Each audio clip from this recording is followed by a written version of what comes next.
महादेव के बारे में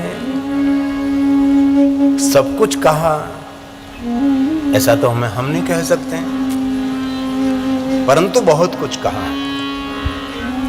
महादेव के भक्तों के लिए शिव भक्ति का मार्गदर्शन करने वाला श्रेष्ठ और सर्वोपरि को ग्रंथ है तो शिव महापुराण ग्रंथ है। तो महाशिवरात्रि निमित्त शिव महापुराण अंतर्गत भगवान शिव जी के लिए 10 व्रतों की महिमा कही है, जो प्रधान भगवान महादेव के लिए जो व्रतों की गाथा गाई है, जो सभी श्रेष्ठ व्रत हैं। और मैंने कल भी कहा था और आज फिर से कहता हूं, न महादेव के बारे में जितने व्रत हैं, इतने व्रत कोई देवताओं के लिए नहीं है। कथा भी एक व्रत है, कथा श्रवण करना कोई छोटी बात नहीं है, बहुत बड़ा पुण्य है। एक सकारात्मक विचारधारा है, हमारे सबके जीवन को सार्थक करने के लिए भगवान की कथा है। इसलिए रोज थोड़ा थोड़ा आपके समक्ष में गंभीरता के साथ तो कथा का विवरण करूंगा, और बाद में क्रमशः जो कथा का क्रम है वो तो मैं जरूर पूरा करूंगा। इनमें से कुछ विशेष हम सुनने का प्रयास करेंगे। जैसे हम इस कथा से पहले प्रथम ज्योतिर्लिंग सोमनाथ महादेव के सानिध्य में भगवान महादेव की कथा का गायन कर रहे थे, तब हमने विशेष प्रकार से ज्योतिर्लिंगों पर थोड़ा रोज 1 घंटा, सवा घंटा, 1.5 घंटे तक हमने कुछ नई बात सुनाने का प्रयास किया है। और कथा शिव जी के है, कथा संसार के नहीं है। इसलिए हम संसार की व्यथा बहुत कम करेंगे, ज्यादातर हम शिव जी की कथा गाएंगे। इसलिए कल हमने बहुत सारा वर्णन किया था, और विशेष प्रकार से आज भी जो भगवान शिव जी के प्रधान जो 10 व्रत हैं उनके बारे में मैं कहने का प्रयास करूंगा। शुक्ल पक्ष की त्रयोदशी, कल हमने एकादशी की बात की थी, शुक्ल पक्ष की एकादशी और कृष्ण पक्ष की एकादशी, उसके बारे में कल हमने थोड़ी बात आपके समक्ष कही थी। आज शुक्ल पक्ष की त्रयोदशी, उसकी भी महिमा है।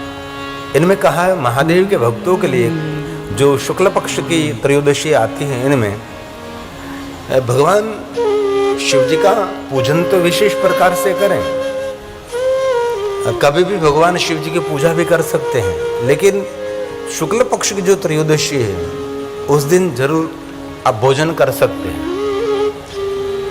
आप भोजन करके ये शुक्ल पक्ष की त्रयोदशी आप प्रेम से भगवान शिव का पूजन कर सकते हैं। परंतु कृष्ण पक्ष की जो त्रयोदशी है, इसमें जो शिव भक्त है वो निराहार रहे, भोजन न करे।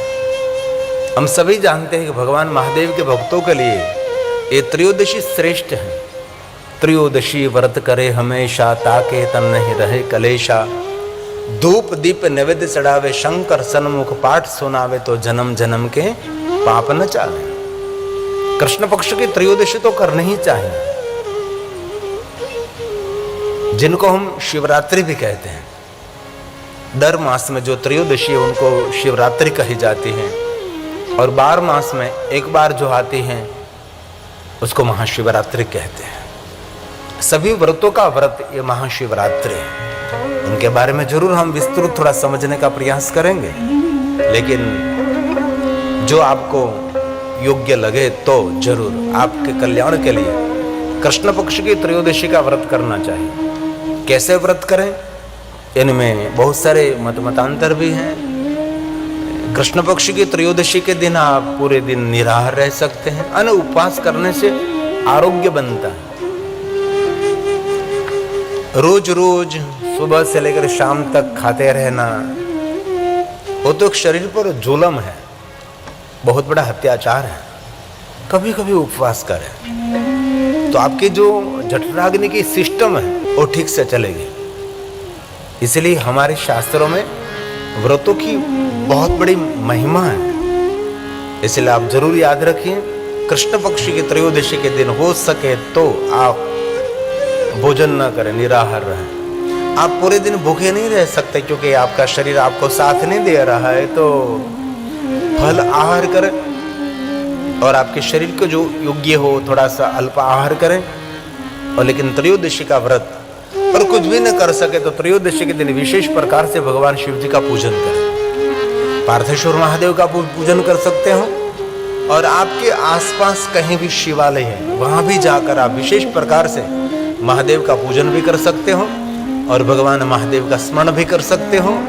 और आपकी अथाह शक्ति अनुसार भगवान शिव जी को आप नैवेद्य अर्पण करें, बहुत सारे फल फलादि शिव जी को अर्पण करें। और त्रयोदशी के दिन संध्या के समय दर्शन की बहुत बड़ी महिमा है। प्रातःकाल की श्रेष्ठ महिमा, मध्याह्न की श्रेष्ठ महिमा है, लेकिन प्रातःकाल से ज़्यादा, मध्याह्न से ज़्यादा शिव जी के दर्शन की महिमा संध्या के वक्त है।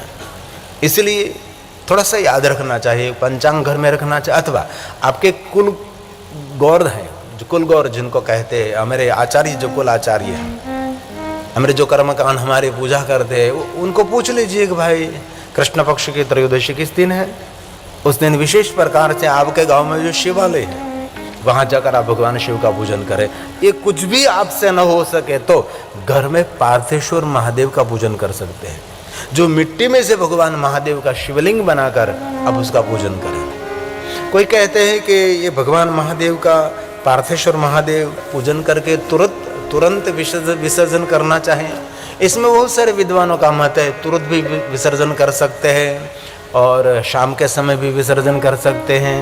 लेकिन आप बहुत लंबे समय तक पार्थेश्वर महादेव जो व्रत करना चाहते हैं तो बहुत दिनों तक भी पार्थेश्वर महादेव की पूजा रख सकते हैं। जहाँ तक शिवलिंग टूटे नहीं, शिवलिंग ऐसे खंडित न हो जाए, वहाँ तक कि पार्थेश्वर महादेव की पूजा कर सकते हैं। लेकिन वास्तव में तो पार्थेश्वर महादेव निर्माण करके, आह्वान करके, पूजन करके इसी समय उसके वंदना अर्चन करने के बाद, परिक्रमा प्रणाम करने के बाद इस शिवलिंग का विसर्जन करना चाहिए। और शिवलिंग सरोवर के अंदर और बिलवृक्ष, वटवृक्ष कहीं भी पग तले कहीं अपमानित न हो ऐसे स्थान पर ये शिवलिंग का विसर्जन करना चाहिए, ऐसा भी महात्मा है। ये श्लोक शिव महापुराण ग्रंथ का है।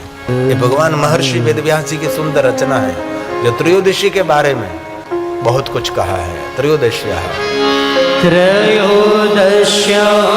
सीतायां तु कर्तव्यं निशिभोजनम् असीतायां तु भूतायां तन्न कार्यं शिवव्रते तन्न कार्यं शिवव्रते।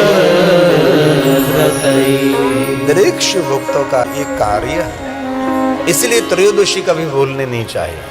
वैसे तो भगवान शिव की पूजा के लिए तो एक खुला मैदान है, कोई भी मनुष्य कोई भी समय पर भगवान शिव का पूजन अर्चन दर्शन कर सकते हैं।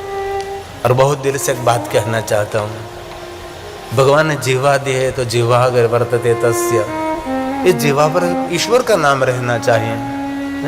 क्यों हम लोकाचार करते, क्यों लोगों की बातें करने में अपने जीवन मूल्यवान जीवन को व्यतीत करते, कभी नहीं करना चाहिए। हमारे शास्त्रों में जो पूरे संसार की बातें करते रहे उसको इसकी जीवा को धिक्कार कहा है। दुनिया में बहुत लोग ऐसे हैं पूरे दिन संसार की बातें उनके जीवा पर रहती है। हमारी आदत बदले तो जीवन में बहुत कुछ उपलब्धि हो सकती है, बहुत कुछ हो सकता है। और विचारों में भी भगवान महादेव रहना चाहिए। क्यों व्यर्थ विचारों में है मेरे जीवन को उलझा देते हैं, कभी नहीं। आइए दूसरी बात आगे मैं कहता हूँ। भगवान शिव ने स्वयं ने कहा, महादेव ने कहा है, विष्णु जी सुनिए आप, दोनों पक्षों के सोमवार, शुक्ल पक्ष का सोमवार है और कृष्ण पक्ष का भी सोमवार है।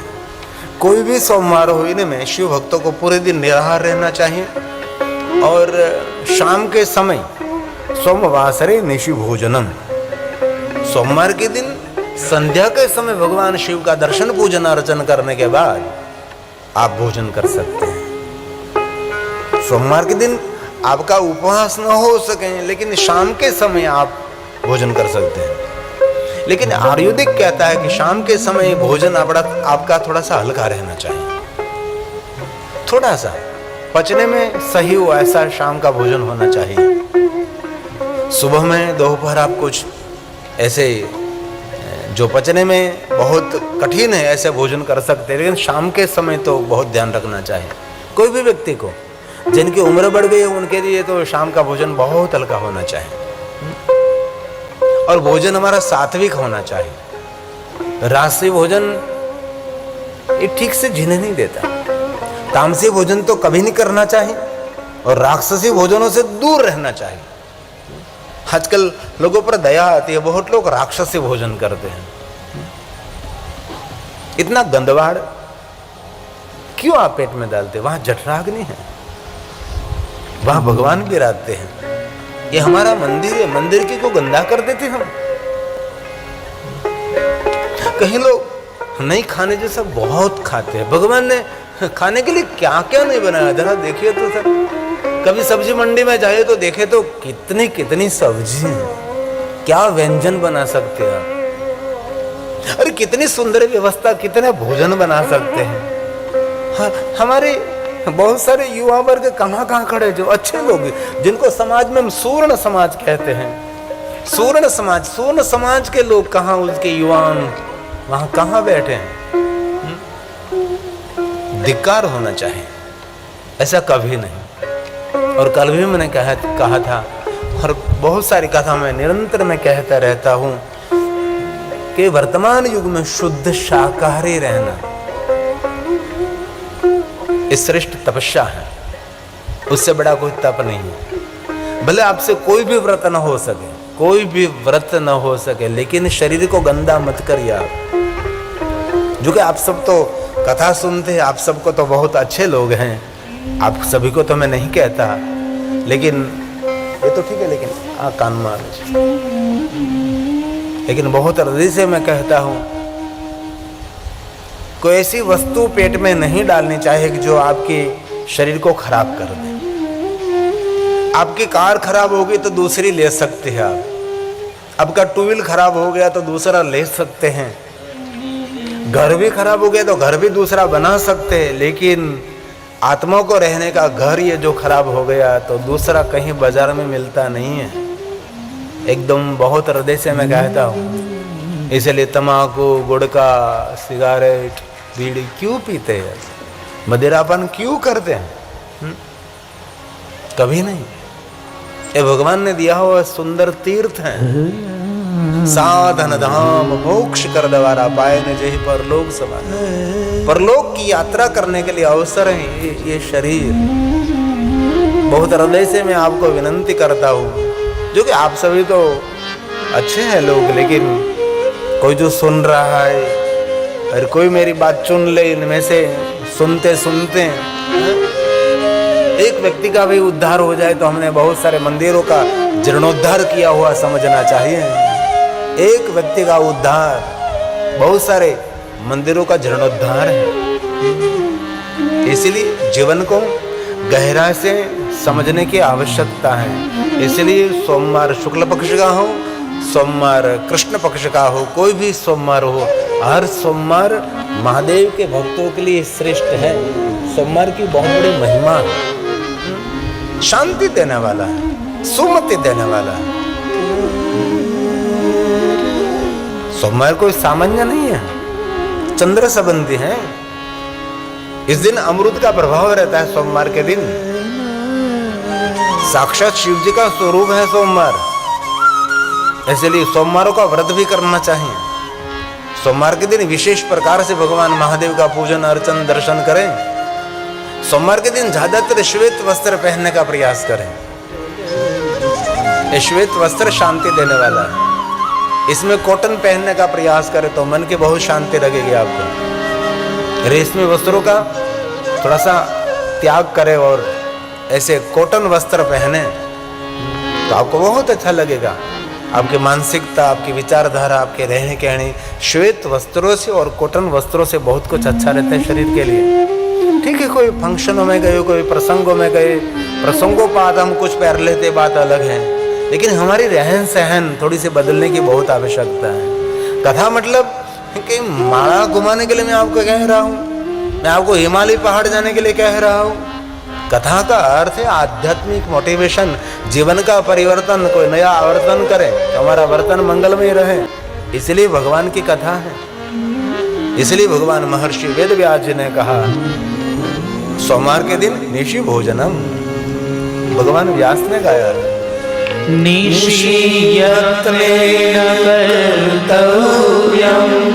ये सभी श्लोक भगवान शिव जी ने गाए हैं, इसलिए मैं आपके समक्ष गाने का प्रयास करता हूं। ये श्लोक किनके मुख में से निकले हैं? भगवान महादेव के मुखारविंदे से श्लोक प्रकट हुए हैं। वक्ता कौन है? अत्र वक्ता महादेव, भगवान शिव इस कथा के वक्ता है। श्रोता कौन है? श्रोता श्री हरि, भगवान विष्णु जी उनके श्रोता हैं। ऐसे भगवान महादेव जी स्वयं विष्णु जी को कहते हैं। विष्णु सुनिए जरा, आदर के साथ श्रवण करें आप। निशीयत्नेन कर्तव्यं भोजनं सोमवासरे उभयोः पक्षयोः विष्णो सर्वस्मै शिव इसलिए कथा जो सुन रहे हैं भाई बहनों, सबको मेरी प्रार्थना है। आज शनिवार है, कल रविवार है और सोमवार मत भूलिए। हम गुजराती लोग सोमवार के दिन दोपहर भोजन कर लेते हैं।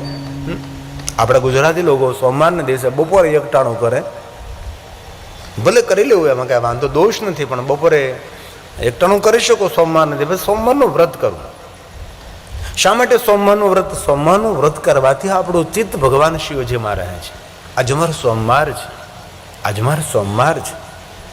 એક અંદરથી એક આનંદની જ્યોત પ્રજ્વલિત રહે। તમે સ્વાભાવિક સોમવારનું વ્રત કરો એટલે આપણું ચિત્ત કहाँ રહે? भगवान शिव जी के पास। इसलिए हमारा चित्त, हमारा मन, हमारे विचारधारा महादेव के साथ रहे, इसलिए हम ऐसे व्रत करते हैं। व्रतों का अर्थ क्या है? भगवान के साथ जुड़ने की प्रक्रिया, उसको व्रत कहते हैं। इसलिए हर व्यक्ति के लिए व्रत करना बहुत आवश्यक है। आगे बहुत कुछ सहा है। आदर के साथ थोड़ी सी गंभीरता से कथा श्रवण करने का प्रयास करें। बाकी मैं भावात्मक बहुत कथा कर सकता हूँ। भूलो भले बीजू बुधो माँ बाप ने भूलशो नहीं, ऐसी बात करके आपको मैं रुला सकता हूँ। उसको भावात्मक कहते हैं ना। ऐसे दृष्टांत देकर मैं आपको बहुत रुला सकता हूँ, ऐसे बहुत सारे दृष्टांत देकर आपको मैं हंसा सकता हूँ, बहुत कुछ कर सकता हूँ ना। चूँकि कथा करते करते 30 साल मेरी बीत गई, मेरी कितनी लंबी जर्नी हुई, बहुत कुछ कर सकता हूँ, लेकिन थोड़ी सी गंभीरता से शिव महापड़ ग्रंथ की श्लोकात्मक और सूत्रात्मक बात समझने का हम प्रयास करेंगे। इसलिए यहाँ हम संसार की बात करने के लिए एकत्र नहीं हुए, यहाँ हम शिव जी की कथा करने के लिए एकत्र हुए हैं। संसार की कथा तो घर में भी चलती है, किसी को कहना भी नहीं पड़ता। सासू भी वक्ता है, ससुरा भी वक्ता है और पुत्र वधू भी बकती है, ये भी बोलते रहते हैं। कौन नहीं बोलता? कथा में घर में तो सभी लोग वक्ता हैं, बोलते रहते हैं। लेकिन यहाँ को शिव जी की हम बात सुनने का प्रयास करेंगे। इस सभी व्रतों में शिव भक्त ब्राह्मणों को भोजन अवश्य कराए। कई लोग ब्राह्मण, संत, साधु, सत्संग विरोधी लोग हैं, लेकिन उनका कभी कल्याण नहीं होने वाला है। आज मेरे पास एक श्लोक है, मैं बाद में आपको सुनाऊंगा, अभी नहीं बाद में कहूंगा। मैंने आज एक संशोधन किया था कि ऐसे लोग जो वैदिक परंपरा का विरोध करते हैं,